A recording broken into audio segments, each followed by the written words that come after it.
So, babatiin ko lang po ng advance happy birthday si Ma'am Carol Picache sa January 22 po yung birthday nyo, pero mauna na po akong bumati kasi baka makalimutan ko pa. So, happy birthday na lang po sa inyo. Medyo inunahan ko na kasi sigurado ko yung mga tinuruan, yung magagaling kumanta at yung isang sikat na ngayon sa TikTok at na-expose sa tawag ng tanghalan, siguradong hindi kayo makakalimutan. Sa dami pa naman na nag-estudyante nyo ngayon at noon, sigurado kong flooded at maraming babate sa messenger at sa comment box nyo. Pati sa timeline nyo siguro maraming babate.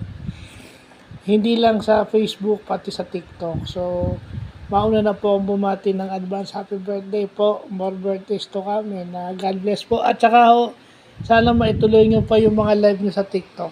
Kasi medyo nakaka-relax yung inyong pagkanta-kanta. So, yun lang po.